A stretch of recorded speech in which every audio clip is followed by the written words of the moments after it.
అందరికీ నమస్కారం. అందరు బాగున్నారా? సూపర్. రైట్. ముందుగా బొబ్బిలి నియోజకవర్గ ప్రజలకి, తెలుగుదేశం, జనసేన, బీజేపీ పార్టీ నాయకులకి, కార్యకర్తలకి, నా బంధువు అనుకొని, బహుశా నాకు జరిగినట్లుగా ఎవరికి జరగదు ఈ ఎన్నిక, నా బంధువు అనుకొని రూపాయి ఆశించకుండా నా గురించి అహర్నిశలో నా గెలుపుకు కృషి చేసినటువంటి ప్రతి ఒక్కరికి పేరు పేరున రెండు చేతులు జోడించి నా హృదయపూర్వక కృతజ్ఞతలు, నమస్కారం తెలియజేసుకుంటున్నాను. ముందుగా ఇది ఒక చారిత్రక ఎన్నిక. ఊహలకు మించి ప్రజాగ్రహం, ప్రజల యొక్క మనోభావాలతో చెలగాటం ఆడుకుంటే పరివాహసానం ఏ విధంగా ఉంటుందో ఆంధ్ర రాష్ట్ర ప్రజలు ఈ దేశానికి చాటి చెప్పినటువంటి ఎన్నిక.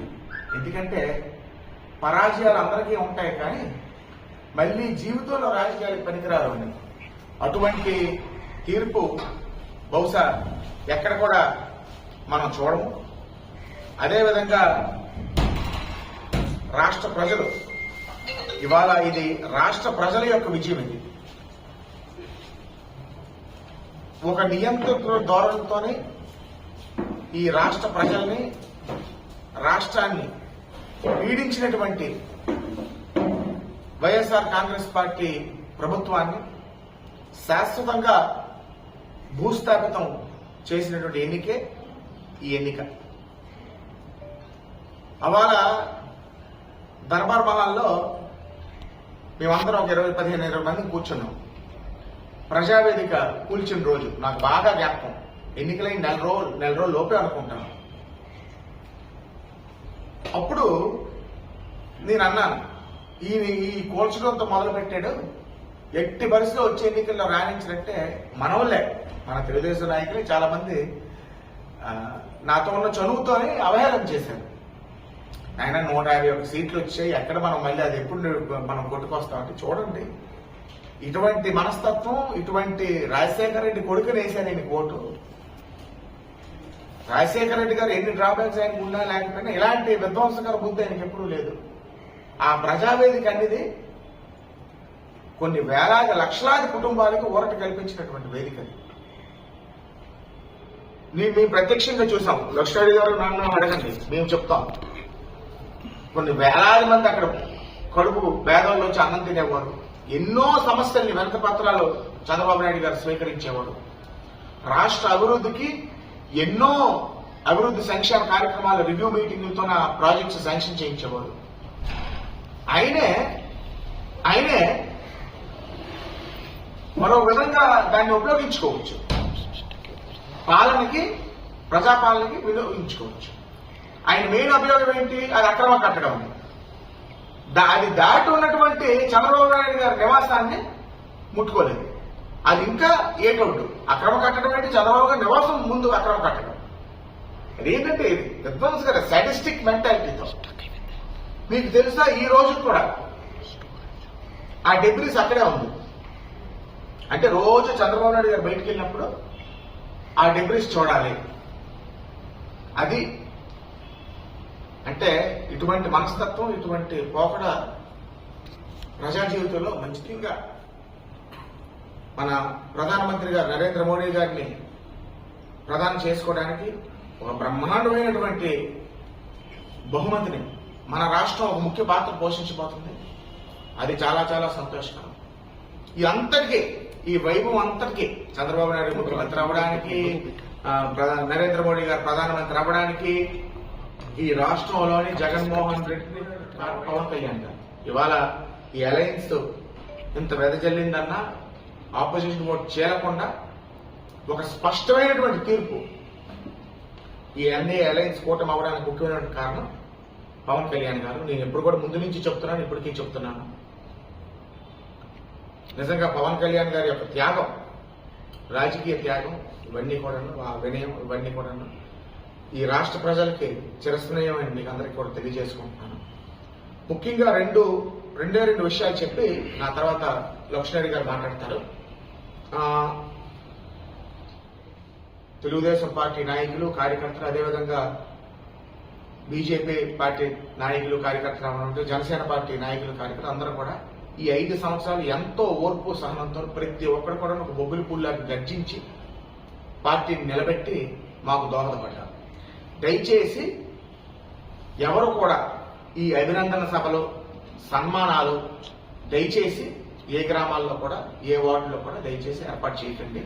అది ఒక పాలసీ డిసిషన్ గా తీసుకున్నాం. మనం సంతోషంగా మనం అందరం చేసి అందరూ వచ్చి కలిశారు. మీ చేయి స్పర్శ నాకు తగిలింది. గత 3 రోజుల నుంచి కొన్ని వేలాది మంది ప్రజలు వచ్చారు. మీ చేయి స్పర్శ, మీకు కృతజ్ఞత చెప్పుకునే అవకాశం నాకు దక్కింది. దయచేసి ఈ అభినందన సభలో, ఈ సన్మానాలకి దయచేసి డబ్బులు వేస్ట్ చేయకండి. మనం గ్రామ సందర్శనలు, వార్డు సందర్శన ద్వారా మనం ప్రజలకు చేయవలసిన కార్యక్రమం అనేక 5 సంవత్సరాలు పూర్తిగా ప్రజా సమస్యలు అనేవి బొబ్బిలి నియోజకవర్గాల అభివృద్ధి పూర్తిగా కుంటుపడిపోయి నియోజకవర్గంలో అనేకమైనటువంటి రోడ్లు అవనివ్వండి, సాగునీరు కాలంలో మౌలిక వసతులు అవనివ్వండి, తాగునీరు అవనివ్వండి అస్తవ్యస్తంగా తయారైంది. అవన్నింటినీ కూడా మనం ప్రజలకు అనేకమైనటువంటి హామీలు ఇచ్చుకొని ఉన్నాం. వాటిని మనం అందరం కూడా బాగు చేసుకోవాలని నేను తెలియజేసుకున్నాను. ఇంకొక రెండవ విషయం, దయచేసి క్యాడర్ ఎవరు కూడా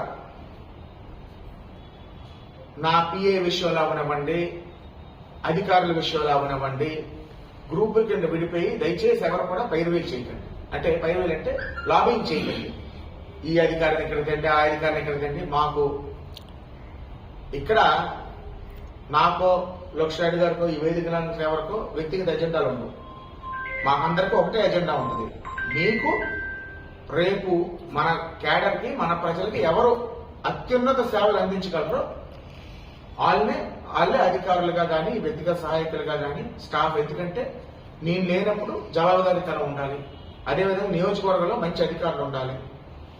అలాగని అడ్డుసుడిగానే కాదు, న్యాయబద్ధంగా మీరందరూ కూడా తలెత్తుకునే విధంగా ఏ విధంగా అయితే పరిపాలన సాగాలో అటువంటి వాళ్ళకి నేను చేస్తాను. దయచేసి ఆ నిర్ణయం నాకు వదిలేండి. మేమెవరం కూడాను మాకు వ్యక్తిగత ఎజెండాలు ఉండవు. మీ ఎజెండా ప్రజలు, నియోజకవర్గ ప్రజలు, కేడర్ తాలూకు ఎజెండా మా ఎజెండా.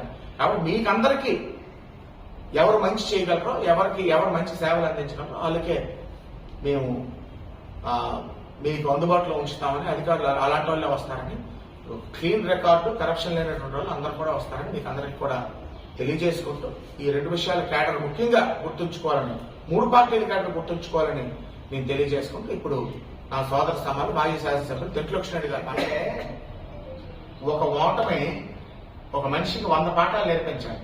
కానీ ఈ ఓటమి ఒక పాఠం కూడా నేర్పించలేదని మనకి అర్థమవుతుంది. అది చాలా చాలా తప్పు. ప్రజాస్వామ్యంలోని ప్రజలు వేసినటువంటి ఓటుని అవహేళన చేయడం అనేది చాలా చాలా తప్పది. అది అవాస్తవం. అది ఆయన విజ్ఞతగా వదిలేస్తుంది. పార్టీ కూటమి బలపరిచిన అభ్యర్థి శ్రీ బేబీ నాయన్ గారు ఇక నుంచి ఎమ్మెల్యే గారుగానే సంబోధించాలి. నా మిత్రుడు, సోదర సమానం. ప్రప్రథమంగా మంచి మెజారిటీతో బొబ్బిలి ప్రజల విశ్వాసంతో ఎన్నిక కాబడినటువంటి వారికి ప్రత్యేకమైనటువంటి అభినందనలు తెలియజేసుకుంటూ, బొబ్బిలి నియోజకవర్గ ప్రజలందరూ కూడా కూటమి పట్ల, కూటమి పార్టీల పట్ల, నాయకత్వం పట్ల ఒక మంచి విశ్వాసంతో కూటమి పట్ల నిలిచినందుకు వారందరూ కూడా ప్రత్యేకమైనటువంటి కృతజ్ఞతలు తెలియజేసుకుంటున్నాను. జగన్మోహన్ రెడ్డి గారు, నేను చాలా సంక్షేమ కార్యక్రమాలు చేశాను కదా, బటన్ నొక్కాను కదా, అది చేశాను కదా, ఇది చేశాను కదా, ప్రజలు నా వైపు నిల్చోలేదు, ఆ ప్రేమ అయిపోయింది, అభిమానం అయిపోయిందని చెప్పి చాలా ఇంచుమించు 7 మాటలు మాట్లాడారండి. అయితే 7 ఒకటే చాలా కష్టంగా ఆపుకున్నారని మాకైతే అందరికీ అర్థం. సంక్షేమ కార్యక్రమాలు భారతదేశం కానీ, రాష్ట్రానికి కానీ ప్రవేశపెట్టింది కానీ, పరిచయం చేసింది జగన్మోహన్ రెడ్డి, వైఎస్ఆర్ ప్రభుత్వం కాదు. గవర్నమెంట్ ఆఫ్ ద డే వారి విజ్ఞతకి, వారి పరిస్థితులకి ఏ సంక్షేమ కార్యక్రమాలు చేయాలో గవర్నమెంట్ ఆఫ్ ద డే ఎప్పుడూ ప్రజలకు చేస్తూనే ఉంటాయి. ఇది నిరంతరాయమైనటువంటి ప్రక్రియ. సంక్షేమ కార్యక్రమాలు అందుకున్నటువంటి ప్రతి ఒక్కరు కూడా ప్రభుత్వానికే ఓటేస్తారనుకునేటువంటి అవివేకవంతుడు జగన్మోహన్ రెడ్డి అని నాకు నిజంగా ప్రెస్ మీట్ ఆయన ఓడిపోయినంత పెట్టినా నాకేదో అర్థమైంది.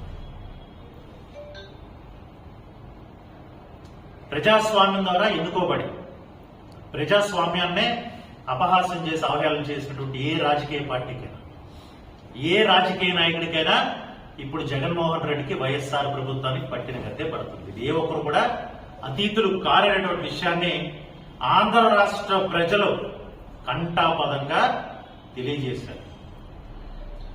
తెలుగుదేశం పార్టీకి అధికారం కొత్త కాదు, ప్రతిపక్షం కొత్త కాదు. ఏ బాధ్యతలో జనాలు మమ్మల్ని ఉంచినా సరే ప్రజల కోసం పోరాటం చేసే పార్టీ. మరి అలాంటి పార్టీకి ఇప్పుడు విన్నతమ్ముగా పవన్ కళ్యాణ్ గారు, భారతీయ జనతా పార్టీ, ఈ మూడింటి కాంబినేషన్స్ ఏదైతే ఉందో ఎన్నికలకు వెళ్లే ముందు ప్రజలు హర్షించారని, అనైతికమైనటువంటి సంబంధం అని రకరకాలుగా వైసీపీ నాయకులు మాట్లాడారు. ప్రజలు హర్షించారా లేదా, ప్రజలు ఆమోద ముద్ర వేశారా లేదా అనేటువంటిది రిజల్ట్స్ వారికి సమాధానం చెప్పింది. ఒక బాధ్యతాయుతమైనటువంటి ప్రభుత్వాన్ని కూటమి ప్రభుత్వం 5 సంవత్సరాల్లో నడపబోతుందనేటువంటి విషయం సుస్పష్టం. ఎందుకంటే నాయకులు ఆల్రెడీ చెప్పున్నారు, వైఎస్ఆర్ పార్టీ నాయకుల్లాగా బాధ్యత లేకుండా బాధ్యత రహితంగా వ్యవహరించడం కాదు, బాధ్యతతో మసులుకున్నారు. ఏంటంటే ఈరోజు రాష్ట్రాన్ని నడి రోడ్డు పైన గుట్టలిప్పెట్టి సిప్పేసి జగన్మోహన్ రెడ్డి వైఎస్ఆర్ ప్రభుత్వం నిలబెట్టింది. అంచెలంచెలుగా భారతదేశంలో నలువైపుల నుంచి అంతర్రాష్ట్రంగా ఎలాంటి సహాయ సహకారాన్ని సరే తీసుకొచ్చి మళ్లీ రాష్ట్రాన్ని గాడిలో పెట్టవలసిన బాధ్యత ఈరోజు తెలుగుదేశం ప్రభుత్వం పైన, కూటమి ప్రభుత్వం పైన. మొట్టమొదటిసారిగా ముఖ్యమంత్రి అయినప్పుడు ఆ రోజు రాష్ట్ర పరిస్థితి నెల అయ్యేటప్పటికీ ప్రభుత్వ ఉద్యోగులకి జీతాలు ఇవ్వలేనటువంటి చేసి భారీగా బడ్జెట్ పెంచి ఆ రోజు జనాలు హర్షించక వైఎస్ఆర్ రాజశేఖర రెడ్డి గారు అధికారంలో వచ్చినప్పుడు సర్ప్లస్ గా ఆయనకి ఇవ్వడం జరిగింది 2004. అంటే 2095 నుంచి 1995 నుంచి కూడా 2004 వరకు ఆయన అధికారం దిగిపోయిన వరకు కూడా రాష్ట్రాన్ని ముందుకు నడిపించారు. అలాగే ఈ రోజు కూడా చంద్రబాబు నాయుడు గారికి ఏం కష్టమైన పని కాదు, కానీ చాలా దారుణమైనటువంటి పరిస్థితులు ఈ రాష్ట్రాన్ని వైఎస్ఆర్ ప్రభుత్వం అయితే నిలబెట్టింది. టైం తీసుకోవాల్సిన పరిస్థితి ఉంది, మళ్ళీ పెట్టుబడిని ఆకర్షించాల్సిన పరిస్థితి ఉంది. ఏ సంస్థల్లోనైతే ఏ ఇండస్ట్రీస్ అయితే ఆంధ్రప్రదేశ్ మీద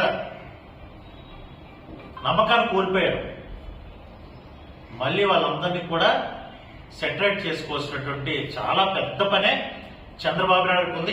చంద్రబాబు నాయుడు గారు ఛాలెంజ్ని యాక్సెప్ట్ చేసే మనిషి.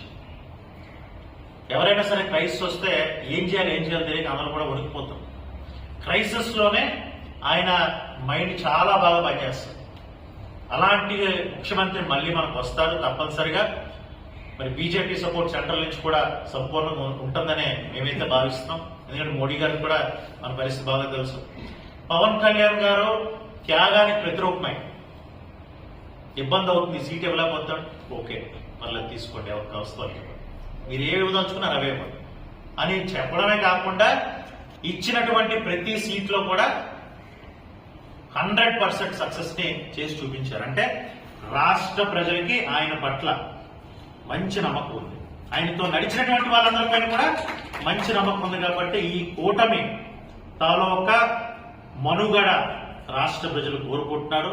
రాష్ట్ర ప్రజలు ఈరోజు ఆంధ్ర రాష్ట్రాన్ని ముందుకు నడిపించండి. కేవలం ఈ రోజు ఈ నెల మాకు గడిచిపోయేటట్టు మాకేదో అకౌంట్లో డబ్బులు వేస్తే కాదు, మా జీవితాలు బాగు చేయండి, మా పిల్లలకి ఉద్యోగావకాశాలు కల్పించండి, వనరులు సృష్టించండి అని చెప్పి క్లియర్ కట్ మ్యాండేట్ ఈరోజు ఇచ్చారు. వైఎస్ఆర్సీపీ పార్టీకి 2024లో జరిగినటువంటి ఈ అసెంబ్లీ ఎన్నికలే చివరి అసెంబ్లీ ఎన్నికలు రాసి పెట్టుకోండి. వైఎస్ఆర్ పార్టీ మళ్ళీ మనుగడ సాధించేటువంటి పరిస్థితులు లేవని మీ అందరూ కూడా తెలియజేసుకుంటూ, మరి ఆఖరిగా మళ్ళీ మా ఎమ్మెల్యే గారికి మరొకసారి కృతజ్ఞతలు తెలుపుకుంటూ, వాళ్ళు ఏదైతే ఈ డెసిషన్స్ తీసుకున్నారో, ఏదైతే అడ్మినిస్ట్రేషన్స్ లో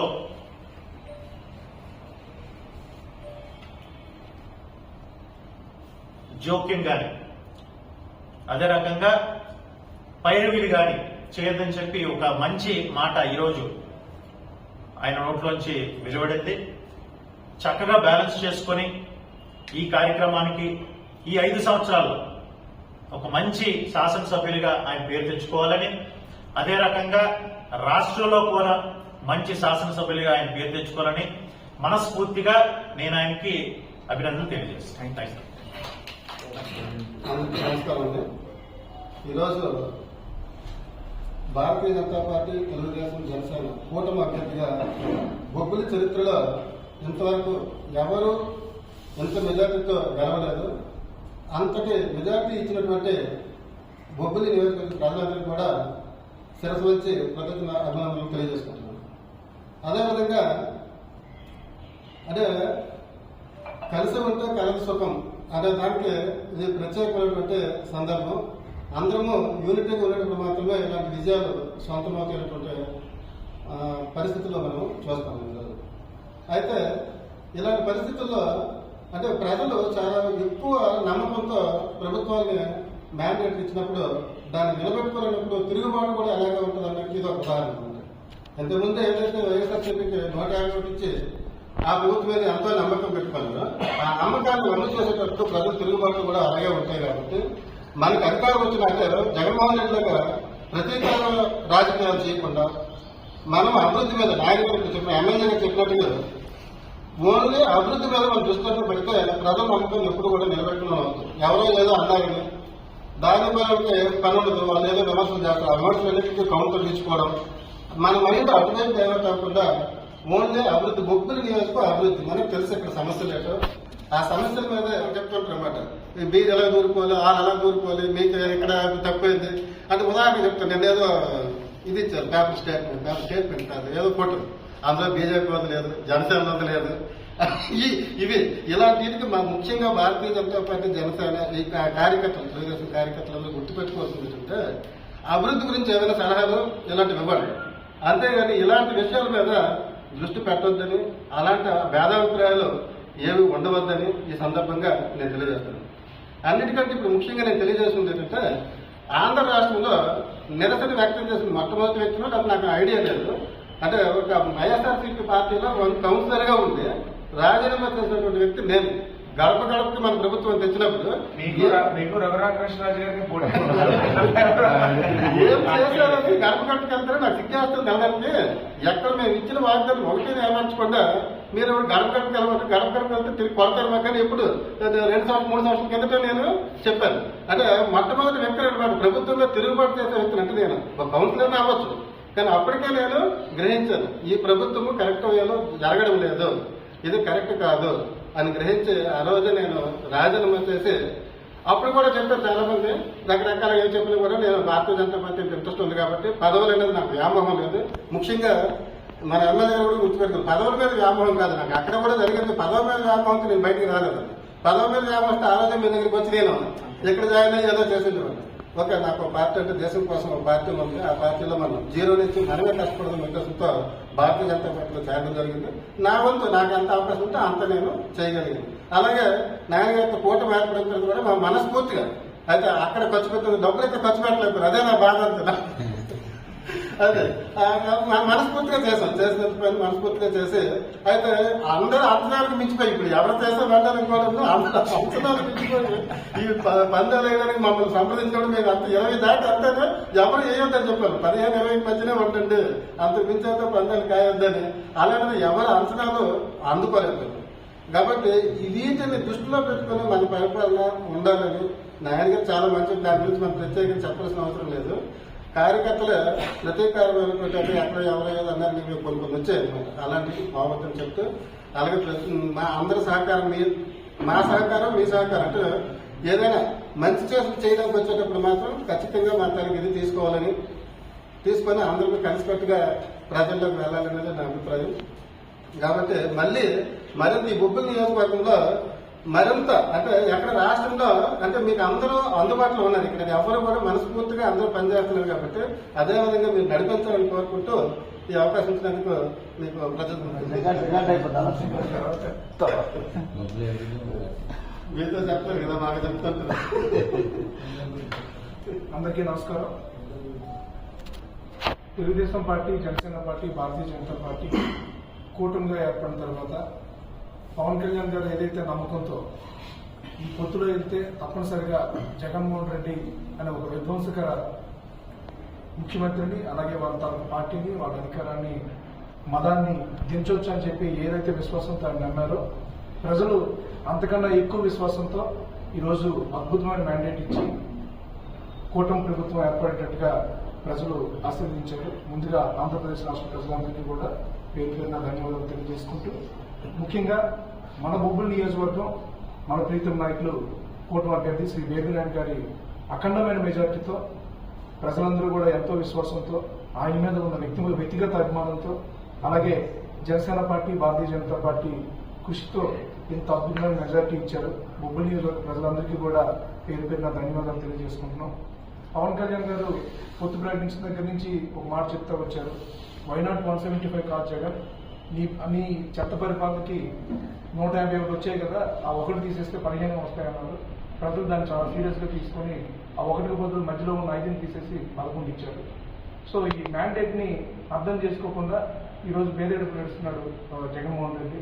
ప్రజలు మోసం చేశారని చెప్పి ప్రజల్ని తప్పుతో పడుతున్నారు.